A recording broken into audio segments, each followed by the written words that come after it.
Hello students, આપણે સ્વાધ્યાયના દાખલા જે છે 7.6 સુધી વાત કરી ગયા હતા. હવે આગળ વધીએ 7.7.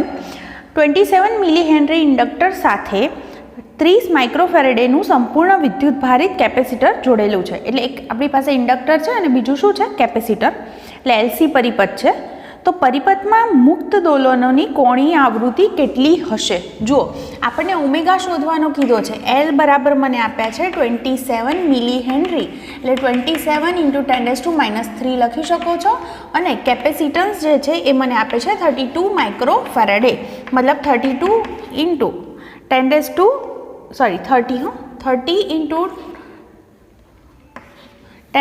શું થશે? -6 બરાબર ફેરેડે. આ બે માહિતી મને આપી દીધી છે. ઓકે, હવે કહે છે કે મુક્ત દોલનોની કોણીય આવૃત્તિ શોધો. તો કોણીય આવૃત્તિ ઓમેગા શોધવી છે. આપણી પાસે શું સૂત્ર છે? Omega = 1/√LC. તો માત્ર આની અંદર આપણે કિંમતો મૂકવાની છે. એલ છે 27 × 10⁻³ સી જે છે એ સી છે 30 × 10⁻6. તમે આ બંનેનો ગુણાકાર કરો તો 27 × 3 એટલે 81 થાય. તો આ જે ગણતરી છે એ આપણી આવી બને 81 × 10⁻² કેવા થઈ જશે? અહીંયા આગળ -6 છે અને અહીંયા -3 એટલે -9 અને એને બીજા 10 વડે ગુણી દો એટલે કેટલા થશે? -8. વર્ગમૂળની બહાર લો એટલે આ થઈ જશે 10⁻⁴ ઉપર જાય એટલે 10⁴ ભાગ્યા 81 છે એટલે એનું વર્ગમૂળ શું થશે? 9. તો અહીંયા આગળ જે છે તમે 1/9 કરો અને એને 10⁴ થી ગુણી દો તો તમારો આન્સર કંઈક આવો જોઈએ 1111.11 અને આવૃત્તિ છે એટલે એનો એકમ શું થઈ જશે? રેડિયન પર સેકન્ડ. સિમ્પલ છે. આ રીતે આપણે જવાબ લખી શકીએ. તો આ હતો આપણો દાખલા નંબર 7. બરાબર, તો તમે એને નોંધ કરી લો. Okay, clear?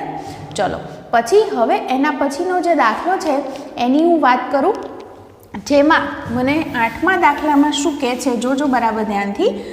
એમાં એમ કહે છે મને કે સ્વાધ્યાયના આ જે દાખલો છે 7.7 એમાં કેપેસિટર પરના પ્રારંભિક વિદ્યુતભારનું મૂલ્ય ધારો કે 6 મિલી ક્યુરી છે. તો પ્રારંભમાં પરિપથમાં સંગ્રહિત ઉર્જા કેટલી હશે અને પછીના કોઈ પણ સમયે કુલ ઉર્જા કેટલી હશે? આવું આપણને શોધવાનું કીધેલું છે. જુઓ, અહીંયા આગળ એનો મતલબ એમ થાય કે કેપેસિટન્સ જે છે એ તો આપણને 32 માઇક્રોફેરેડે આપેલું હતું.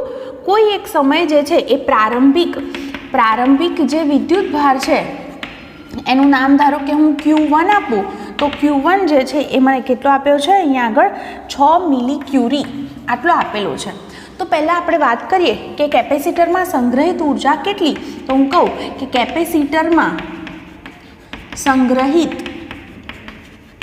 પ્રારંભિક ઉર્જા, જો હું એને U1 વડે દર્શાવું તો આપણી પાસે સંગ્રહિત ઉર્જાનું સૂત્ર છે શું છે? Q²/2C. હે ને? તો અહીંયા આગળ જે છે Q જે છે એ છે 6 મિલી એટલે 10⁻³ થશે, એનો સ્ક્વેર આવશે /2 અને C એટલે 32 × 10⁻6. બરાબર. તો અહીંયા આગળથી તમે ઉર્જા ગણી શકો છો. ઓકે, તો અહીંયા આગળ આ 36 થશે, એને 2 થી ડિવાઈડ કરો એટલે 18. બરાબર.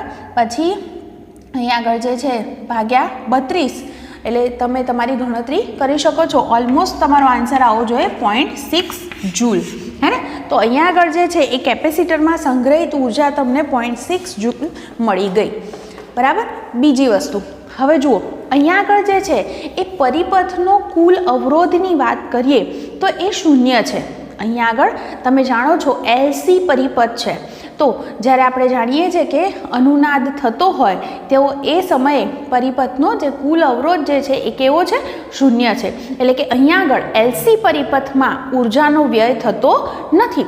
ઉર્જાનો વ્યય નથી થતો એનો સીધો મતલબ એમ થાય કે જેટલી શરૂઆતની ઉર્જા હોય એટલી જ અંતિમ ઉર્જા રહેશે.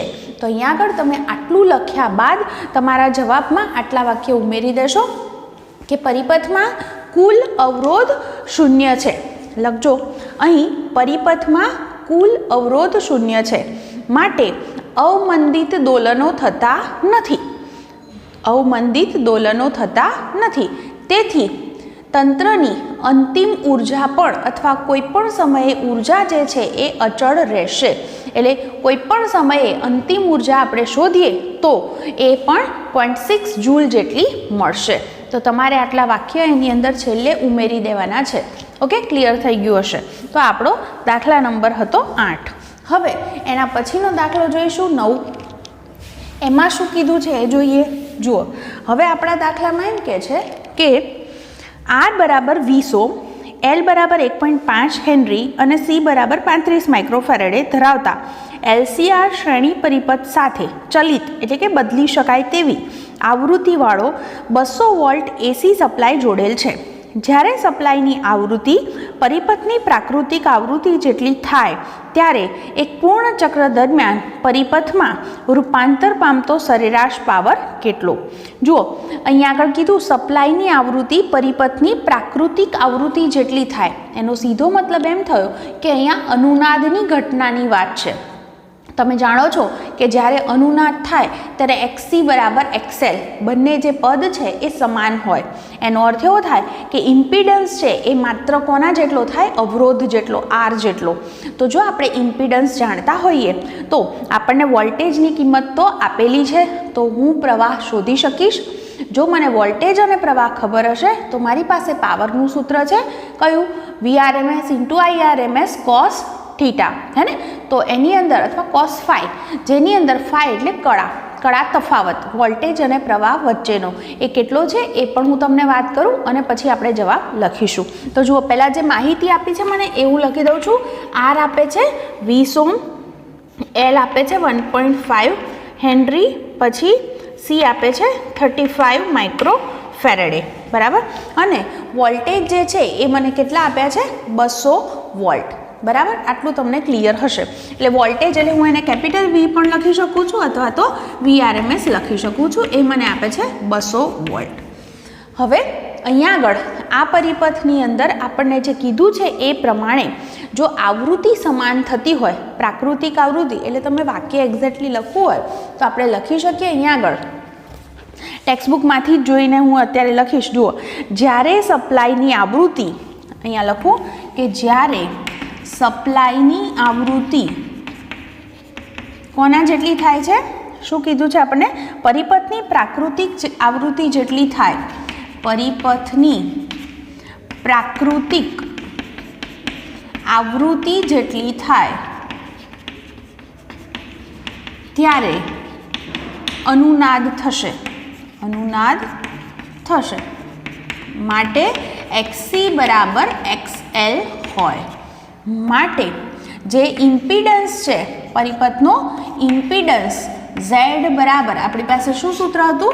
√R² + XC - XL whole square. તો આ પદ તો 0 થઈ જશે, મતલબ કે બરાબર R થાય. ઓકે, માટે જો મને હવે આ કિંમત ખબર છે તો હવે હું શું કરી શકું છું? આટલી માહિતી હોય મારી પાસે તો VRMS છે તો મને IRMS મળશે. શું મળશે? IRMS બરાબર શું સૂત્ર લખી શકું? VRMS/Z. અને Z એટલે આપણા કિસ્સામાં કોના જેટલા થશે? R જેટલા. તો અહીંયા આગળ VRMS છે 200 અને એને R એટલે 20 વડે ભાગી દો તો તમારો જે જવાબ છે એ શું મળશે? 10 એમ્પિયર. તો મને અહીંયા આગળ IRMS મળી ગયા. નેક્સ્ટ મને શું શોધવો છે? પાવર. એક પૂર્ણ ચક્ર દરમિયાન પાવર કેટલો છે એ શોધવાનો છે. તો હવે એના સૂત્રમાં મારે અહીંયા આગળ કળા તફાવત વિશે વાત કરવી પડશે. તો જોજો બરાબર, અહીંયા આગળ અનુનાદ થાય એટલે XC બરાબર તો XL છે. તો અહીંયા આગળ અસરકારક જે છે એ માત્ર અવરોધ R થયો. R જેટલો ઇમ્પિડન્સ છે. તો તમે યાદ કરો કે જ્યારે અવરોધ R હોય અસરકારક ત્યારે પહેલી થિયરી વોલ્ટેજ અને પ્રવાહ કેવા હોય છે? સમાન કળામાં. એટલે કે કળા તફાવત કેવો હોય છે? 0. એટલે કે અહીંયા લખીશું કે અહીં અસરકારક અવરોધ R હોય ત્યારે અથવા તો ઇમ્પિડન્સ, આવું લખું શબ્દ ઇમ્પિડન્સ R જેટલો હોય ત્યારે V અને I સમાન કળામાં હોય. જો બંને સમાન કળામાં હોય એટલે કે phi બરાબર 0. બરાબર, આટલી માહિતી છે આપણી પાસે. તો હવે હું લખી શકું કે માટે એક પૂર્ણ ચક્ર દરમિયાન પાવર કેટલો મળશે? P બરાબર શું સૂત્ર છે આપણી પાસે? VRMS into IRMS cos phi. હવે હું મારી પાસે બધી કિંમતો છે. જો VRMS જે છે આને હું કેપિટલ IRMS અથવા સ્મોલ IRMS લખું છું. અહીંયા આગળ મારી પાસે આ વેલ્યુ છે 200, આની વેલ્યુ છે 10 અને cos 0. cos 0 ની વેલ્યુ શું થાય? 1. એનો અર્થ એવો થયો કે જવાબ શું મળ્યો આપણને? 2000 વોટ. ઓકે, તો આટલો આપણને પાવર મળશે. તમને જવાબ જે છે એ શું કઈ રીતે આવ્યો એ ક્લિયર થયું હશે. ઓકે, તો આપણો દાખલા નંબર 9 હતો. તમે એને લખી લેજો આ રીતે. બરાબર, સિમ્પલ સમજવાનું હતું. અનુનાદ હતો એટલે માત્ર આર અસરકારક હતો, એના પરથી આપણે જે છે એ કડા તફાવત શોધ્યો. VRMS આપેલા હતા એટલે IRMS મળી ગયા. ઓકે, ચલો હવે દાખલા નંબર 10. એક રેડિયો MW, બરાબર, એટલે એને મીડિયમ વેવ બોલાય, બ્રોડકાસ્ટ બેન્ડ એટલે 800 કિલોહર્ટ્ઝથી 1200 કિલોહર્ટ્ઝ આવૃત્તિના ગાળામાં ટ્યુન કરી શકાય છે. જો તેના LC પરિપથમાં 200 માઇક્રોહેનરીનું અસરકારક ઇન્ડક્ટર હોય તો તેના ચલ કેપેસિટરની રેન્જ કેટલી હશે?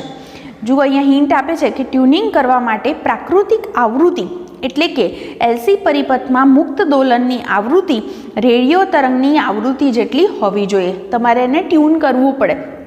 આપણે થિયરીની અંદર પણ આ વસ્તુ વાત કરીએ છીએ. તો એના માટે શું જરૂરી છે? એટલે જો કેપેસિટન્સ જે હોય ને, કેપેસિટર વેરિયેબલ હોય, ચલ હોય, એટલે કેપેસિટન્સનું મૂલ્ય બદલાઈ શકે. એટલું બદલવું પડે કે જેથી કરી અને અનુનાદ થાય. અનુનાદ થાય એટલે આપણે જાણીએ છીએ કે XC બરાબર XL થાય. એટલે કે XC એટલે 1/ωc અને XL એટલે ωL. આ બંને સરખા થવા જોઈએ. તો આના પરથી આપણે ઓમેગાને સૂત્રનો કરતા કરી શકીએ છીએ. તો એ શરતનું પાલન થાય ત્યારે આપણે કહી શકીશું કે ત્યારે અનુનાદ થશે અને તો આપણે સ્ટેશનને ટ્યુન કરી શકીશું. તો આપણને છે ને મિનિમમ આવૃત્તિ જે છે એ બેન્ડ જે આખી રેન્જ આપી છે એ મિનિમમ આવૃત્તિ 800 કિલોહર્ટ્ઝ છે, તો મેક્સિમમ જે છે એ 1200 કિલોહર્ટ્ઝ છે. તો એ પ્રમાણે આપણે કેપેસિટન્સ C કેટલું બદલવું પડશે, કઈ રેન્જ હશે એની, એ આપણને પૂછેલું છે. Lની વેલ્યુ જે છે એ તો મને આપી દીધી છે. તો જુઓ, આપણા દાખલા નંબર 10ની અંદર ન્યૂ મિનિમમ એટલે મિનિમમ આવૃત્તિ છે એ મને આપે છે 800 કિલોહર્ટ્ઝ. તો ન્યૂ મેક્સિમમ જે છે એ મને આપે છે 1200 કિલોહર્ટ્ઝ અને એ સિવાય મને ઇન્ડક્ટન્સ આપી દીધું છે 200 માઇક્રો હેનરી. એટલે કે મારે કેપેસિટન્સ જે છે એની મિનિમમ વેલ્યુ પણ શોધવાની છે અને કેપેસિટન્સની મેક્સિમમ વેલ્યુ પણ શોધવાની છે. આ બે વસ્તુ મને શોધવાની કીધેલી છે. બરાબર, પ્રશ્ન સમજાયો હશે. અહીં આગળ પ્રશ્ન મુજબ આપણે લખીએ કે LC પરિપથમાં મુક્ત દોલનની આવૃત્તિ કેટલી હોવી જોઈએ? રેડિયો તરંગની આવૃત્તિ જેટલી. એટલે લખી દઉં અહીંયા આગળ કે રેડિયો તરંગોની આવૃત્તિ કેટલી હોવી જોઈએ? બરાબર શું થવું જોઈએ? મુક્ત દોલનોની LC પરિપથમાં મુક્ત દોલનની આવૃત્તિ બંને સમાન થવી જોઈએ, ત્યારે અનુનાદ થશે અને ત્યારે જે સ્ટેશન છે એને આપણે ટ્યુન કરી શકીશું. ઓકે, એટલે કે અહીંયા આગળ શું લખી શકાય કે અનુનાદીય આવૃત્તિ એટલે ω0 બરાબર શું થવા જોઈએ? 1/√LC. તો અહીંયા ઓમેગા એટલે લખી શકો છો 2πν = 1/√LC. હું આ બંને બાજુ વર્ગ કરી દઉં જેથી કરી અને આપણે C શોધવો છે તો એને સૂત્રનો કરતા કરી શકીએ. તો આનો વર્ગ કરતા મને C બરાબર, C ને હું અહીંયા લઈ જાઉં તો મારી પાસે સૂત્ર શું બનશે? C બરાબર લખી શકાય L એમના એમ રહેશે, આનો સ્ક્વેર થઈ જશે એટલે 4π² ν² × L.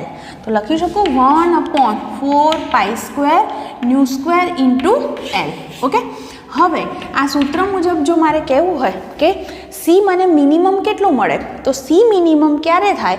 જ્યારે ન્યૂ મેક્સિમમ હોય. એટલે લખી દઉં કે C મિનિમમ ત્યારે ન્યૂ કેવું હોય? મેક્સિમમ હોય. માટે પહેલાં હું C મિનિમમ શોધું તો કેટલો થાય? 1/ આવું લખાય 4 પાઈ સ્ક્વેર, એમાં ન્યુની વેલ્યુ કઈ લેવાની મારે? મેક્સિમમ લેવાની ઇન્ટુ એલ. તો 1/4 પાઈ સ્ક્વેર એટલે 3.14 છે, એનો સ્ક્વેર કરી દો. પછી ન્યૂ મેક્સિમમ એ કેટલો છે? 1200 કિલોહર્ટ્ઝ, એટલે 12 ગુણ્યા 10⁵ લખું તો ચાલે. તો 12 ગુણ્યા 10⁵ છે એનો સ્ક્વેર આવશે. અને એલ જે છે એ 200 માઇક્રો હેનરી, માઇક્રો એટલે 10⁻6 છે, એટલે હું એને 2 ગુણ્યા 10⁻4 પણ લખી શકું છું. ઓકે, તમે આનું સાદું રૂપ આપો એટલે તમને જે છે એ સી મિનિમમ મળી જશે. બરાબર. અને સી મેક્સિમમ ક્યારે થાય? સી મેક્સિમમ ત્યારે ન્યૂ કેવો હોય? મિનિમમ હોય. તો હવે હું એ જ રીતે સી મેક્સિમમ શોધું છું, તો એનું સૂત્ર શું થશે? આની ગણતરીનો જવાબ હું પછી લખું છું, જે તમે ચેક કરી લેજો સાચો છે કે ખોટો. તો આને કેવો લઈશું? મિનિમમ. કિંમતો મૂકી દઈએ. 1/4 પાઈ સ્ક્વેર એટલે 3.14 છે, એનો સ્ક્વેર આવશે. ન્યૂ મિનિમમ હતા 800 કિલોહર્ટ્ઝ, એટલે કે 8 ગુણ્યા 10⁵ લખી દઈશ અને એનો સ્ક્વેર છે. અને એલ તો ઓલરેડી જાણીએ છીએ 2 ગુણ્યા 10⁻4. ઓકે, બધી કિંમતો મૂકો અને સી મેક્સિમમ શું મળે છે એ જુઓ. મિનિમમનો આન્સર આવે છે 88 પિકોફેરેડે, 88 પિકોફેરેડે, અને આ આવે છે 198 પિકોફેરેડે. એટલે કે લખી શકો છો કે માટે કેપેસિટરની રેન્જ 88 પિકોફેરેડેથી 198 પિકોફેરેડે હશે. ઓકે, તો આ રીતે આપણો જવાબ નક્કી કરી શકાય. કહેવાનો મતલબ એ કે અનુનાદ થાય ત્યારે આપણે આવૃત્તિનું સૂત્ર જાણતા જ હતા, એનો જ માત્ર ઉપયોગ કરી અને મેક્સિમમ અને મિનિમમ વેલ્યુ જે છે એ કેપેસિટન્સની કેટલી રાખવી જોઈએ એ આપણે આ રીતે ગણી શકીએ છીએ. બરાબર. તો તમને આખો દાખલો જે છે એ ક્લિયર થઈ ગયો હશે. હવે એના પછીનો જે દાખલો છે, દાખલા નંબર 11, તો એના વિશે વાત કરીએ. જુઓ શું કહે છે હવે દાખલા નંબર 11ની અંદર. રકમ જુઓ શું કહે છે? આકૃતિ 7.21 મુજબ ચલિત આવૃત્તિવાળો, ચલિત એટલે બદલી શકાય એવી 230 વોલ્ટ એસી સ્ત્રોત એલસીઆર પરિપથ સાથે જોડેલ છે. એલ 5 આપ્યું છે, સી 80 માઇક્રોફેરેડે અને આર 40 ઓમ આપે છે. હવે કહે છે કે પહેલું, પરિપથને અનુનાદની સ્થિતિમાં લાવવા માટે સ્ત્રોતની આવૃત્તિ કેટલી હોવી જોઈએ? એટલે તમને આવૃત્તિ ન્યૂ શોધવાની કીધી છે. બીજું, અનુનાદ આવૃત્તિ એ પરિપથનો ઇમ્પિડન્સ અને પ્રવાહનો કંપ વિસ્તાર શોધો. એટલે ઇમ્પિડન્સ ઝેડ શોધવાનો અને કંપ વિસ્તાર એટલે કે તમને જે છે એની મેક્સિમમ વેલ્યુ પ્રવાહની શોધવાની કીધી છે, એટલે IM શોધવો છે. ત્રીજું કીધું કે પરિપથના ત્રણેય ઘટકોના 2 છેડા વચ્ચેનો RMS વોલ્ટેજ શોધો. એટલે કે એનો મતલબ એમ થયો કે RMS વોલ્ટેજ એટલે VRMS શોધવો છે. પછી ત્રણેય ઘટકના 2 છેડા વચ્ચે કીધો પાછો, એટલે અવરોધના 2 છેડા વચ્ચે કેટલો, પછી ઇન્ડક્ટરના 2 છેડા વચ્ચે અને કેપેસિટરના 2 છેડા વચ્ચે. પછી કહે છે કે દર્શાવો કે અનુનાદ આવૃત્તિઓ LC સંયોજનના 2 છેડા વચ્ચે સ્થિતિમાનનો તફાવત 0 છે. એટલે આપણે છેલ્લે સાબિત કરવાનું છે કે ઇન્ડક્ટર અને કેપેસિટર હોય તો એના 2 છેડા વચ્ચે જે સ્થિતિમાનનો તફાવત હોય L અને C વચ્ચે, તો એ તફાવત કેવો છે? 0 છે, એવું સાબિત કરવાનું છે. તો પહેલું જે છે એ મને દાખલાની અંદર જે આકૃતિ આપી છે એ કંઈક આવી આપી છે. અહીંયા આગળ આપણે જોડી દીધું છે, આ થયું એસી ઉદ્ગમ. અહીંયા આગળ મને અવરોધ R આપી દીધો, અહીંયા આગળ આપે છે કેપેસિટર, અને અહીંયા આગળ આપણે જોડ્યું છે ઇન્ડક્ટર.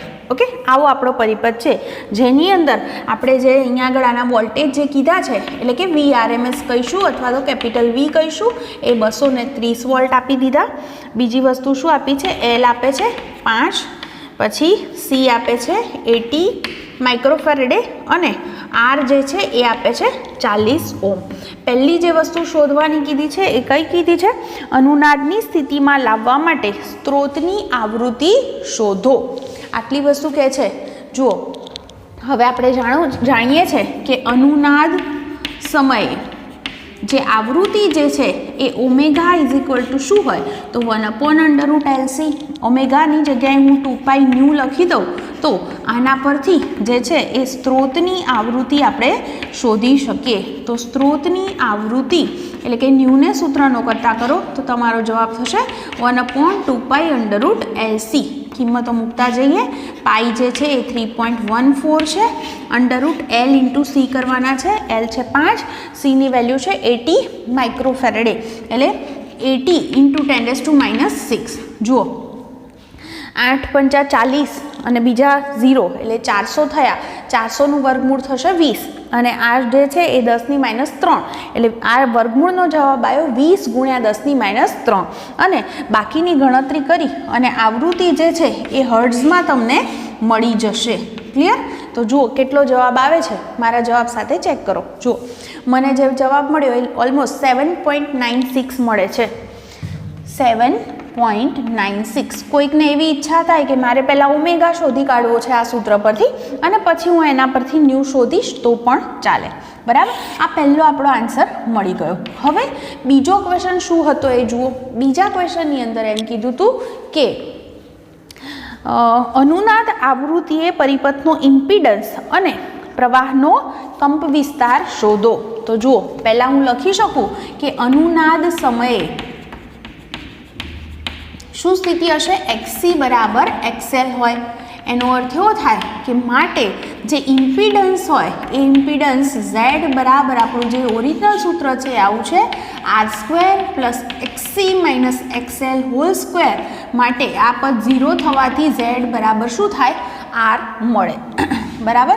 તો આ મને આટલો જવાબ મળ્યો એટલે કે R જે છે એ R આપણને આપ્યો તો 40 ઓહ્મ એટલે ઇમ્પિડન્સની કિંમત જે છે એ આપણને 40 ઓહ્મ મળી ગઈ.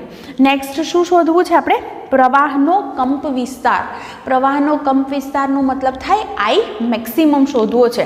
તો હવે મારી પાસે સૂત્ર શું છે? IM બરાબર જો મારે શોધવા હોય કેપિટલ IM લખો અથવા તો એ જ રીતે લખું તો આવું લખીશું V મેક્સિમમ અપોન શું આવશે? Z. ઓકે, મારી પાસે V મેક્સિમમની સીધી કિંમત નથી, મારી પાસે VRMSની કિંમત છે. તો આપણે જાણીએ છીએ કે V મેક્સિમમ એટલે √2 × VRMS. તો આને લખી શકીશ √2 × VRMS અપોન શું લખશો? Z. ઓકે, આ Z છે ધ્યાન રાખજો. તો આપણો જવાબ થશે √2 × VRMS આપણી પાસે ઓલરેડી છે 230 અને Z જે છે એ છે 40. ઓકે, તો પ્રવાહ જે છે એ તમને એની મેક્સિમમ વેલ્યુ છે એ એમ્પિયરની અંદર મળી જશે. મારા પ્રમાણે જવાબ મને મળે છે 8.1 એમ્પિયર. કેટલો મળે છે? 8.1 એમ્પિયર. ઓકે, જો આટલી કિંમત મારી પાસે હોય તો જોડે જોડે હું IRMS શોધી કાઢું છું. IRMS એટલે તમે અહીંયા આગળ એની પણ કિંમત જોઈતી હોય તો VRMS અપોન Z કરી અને શોધી શકો છો. બરાબર? એટલે કે 230 / 40 થશે હે ને, 0 0 કેન્સલ કરો અને એના પરથી તમારો આન્સર 5 પોઈન્ટ સમથિંગ આવવો જોઈએ. જુઓ ને કેટલો આવે છે, લખું અહીંયા. હવે IRMS બરાબર VRMS અપોન Z એટલે કે 230 / 40. ઓકે, એટલે 4 × 25 બરાબર એટલે 5 પોઈન્ટ પછી 30 વધશે ને એટલે કેટલા થશે અહીંયા આગળ? 5 પોઈન્ટ કેટલા 2 સમથિંગ કેટલા આવે? 5.75. ઓકે, કેટલા મળશે? 5.75 એમ્પિયર. ઓકે, આટલો આન્સર મને મળી ગયો. હવે નેક્સ્ટ મને શોધવાનું કે છે કે ત્રણેય ઘટકના બે છેડા વચ્ચે RMS વોલ્ટેજ શોધો. સ્થિતિમાનનો તફાવત. તો જુઓ પહેલાં હું લખું કે અવરોધના બે છેડા વચ્ચે VRMS મને જોઈતા હોય તો આપણે સૂત્ર જાણીએ છીએ V = IR મુજબ. તો લખી દઉં કે VRMS = શું થાય? તો IRMS ઇન્ટુ શું લખશો? R. તો IRMS આપણે શોધ્યા 5.75 અને એને R વડે ગુણી દો તો R જે છે એ છે 40. તમે તમારો ગુણાકાર કરશો તો તમારો જે આન્સર છે એ મળશે 230 વોલ્ટ. ઓકે, તો તમને જે છે અવરોધના બે છેડા વચ્ચે આટલો જવાબ મળ્યો. હવે એ જ રીતે ઇન્ડક્ટરના બે છેડા વચ્ચે, ચલો બે છેડા વચ્ચેના વોલ્ટેજ જોઈતા હોય તો VRMS હું આવું નામ લખું, ઇન્ડક્ટર માટે L લખું અને અહીંયા આગળ અવરોધ માટે લખું છું એટલે R લખીશ, જેથી આપણે ક્લિયરલી લખી શકીએ. શ્રેણી પરિપથ છે એનો મતલબ પ્રવાહ તો સરખો જ હોય અને ઇન્ડક્ટર છે એનો જે અવરોધ છે એને આપણે એનું ઇમ્પિડન્સ એટલે XL લખીએ છીએ. XL બરાબર જાણીએ છીએ ઓમેગા ઇન્ટુ L હે ને. તો અહીંયા આગળ લખી શકું IRMS into omega into L અથવા 2πν ઇન્ટુ L. કિંમતો મૂકીએ. IRMS મારી પાસે છે 5.75 2 પાઈ એટલે 3.14 ન્યૂ જે છે આપણે 7.96 શોધેલા છે અને એલ જે છે એ આપણને આપ્યો છે 5. ગણતરી કરો તો તમારો જવાબ વોલ્ટમાં આવી જશે. ત્રીજું જે છે એ કોના માટે શોધીશું? કેપેસિટરના બે છેડા વચ્ચે. તો લખી દઉં કે કેપેસિટરના બે છેડા વચ્ચે જે વોલ્ટેજ છે એટલે કે VRMS કોના વચ્ચે? કેપેસિટરના બે છેડા વચ્ચે. તો શું સૂત્ર થશે? IRMS into XC. અને તમે જાણો છો કે XC એટલે 1/ωc એટલે કે આપણે લખી શકીએ IRMS અપોન ઓમેગાને હું 2 પાઈ ન્યૂ લખી દઉં તો ઇન્ટુ C એટલે કે 5.75 અપોન 2 પાઈ એટલે 3.14 આવૃત્તિ જે છે એ છે 7.96 અને કેપેસિટન્સની વેલ્યુ છે 80 માઇક્રોફેરેડે.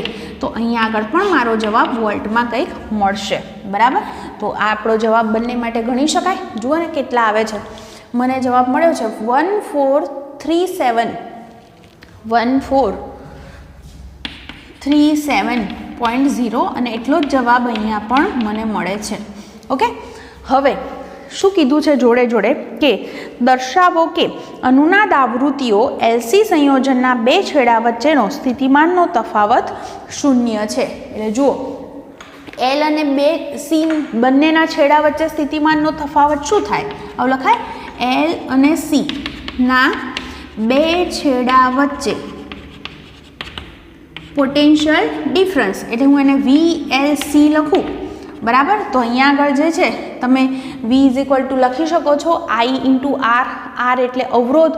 અવરોધ એટલે આપણે બંનેનો તફાવત લખી શકીએ અથવા તો હું આના પરથી પણ લખી શકું VL માઇનસ VC. તો અહીંયા આગળ બંને જે છે એનો આન્સર સરખો જ છે માટે પરિણામી શું મળ્યું? 0. એનો અર્થ એવો થયો કે બંનેના છેડા વચ્ચે સ્થિતિમાનનો તફાવત જે છે એ આપણને 0 મળશે. દાખલો આમ લાંબો છે પણ સિમ્પલ સૂત્રો પરથી જ આપણો જવાબ આવી જાય છે. તો આખો દાખલો જે છે તમને દેખાતો હશે, તમે એને નોટ કરી લો. અને આજે આપણે અહીં સુધી જ વાત કરીશું. નેક્સ્ટ લેક્ચરમાં જે એડિશનલ એક્સરસાઇઝ જે આપણને આપી છે વધારાનું સ્વાધ્યાય એના દાખલા આપણે ગણીશું.